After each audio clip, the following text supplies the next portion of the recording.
இந்த காலதாமதம் கூட்ட நெரிசலுக்கு முக்கிய காரணமாக அமைந்தது. இங்கே அனைத்து கட்சி சார்ந்தவர்களும் இருக்கிறீர்கள். உங்கள் அனைவருக்கும் தெரிந்த விஷயம்தான். கூட்ட ஏற்பாட்டாளர்கள் சில முக்கியமான ஏற்பாடுகளை செய்ய வேண்டும். அவை அன்றைய தினம் கரூரில் செய்யப்படவில்லை. காலை முதல் காத்திருந்த மக்களுக்கு போதிய குடிநீர் இல்லை.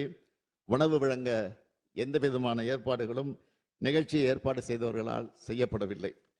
இயற்கை பாதைகளை கழிக்க பெண்களால் வெளியில் செல்ல முடியவில்லை.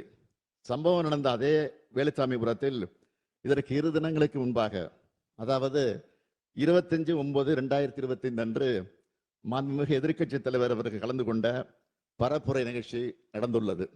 அந்த கூட்டத்தில் பங்கேற்றிருந்தவர்கள் முறையாக ஒருங்கிணைக்கப்பட்டு கட்டுப்பாட்டோடு நடந்து கொண்டனர். எந்தவித அசம்பாவிதமும் இல்லாமல் நடந்து முடிந்தது. அதில் சுமார் 12,000 முதல் 15,000 பேர் பங்கேற்றிருக்கிறார்கள். அந்த பரப்புரை கூட்டத்திற்கு சுமார் 137 காவலர்களும் 30 ஊர்காவல் படையினரும் பாதுகாப்பு பணியில் ஈடுபட்டிருந்தனர் என்பதை குறிப்பிட விரும்புகிறேன்.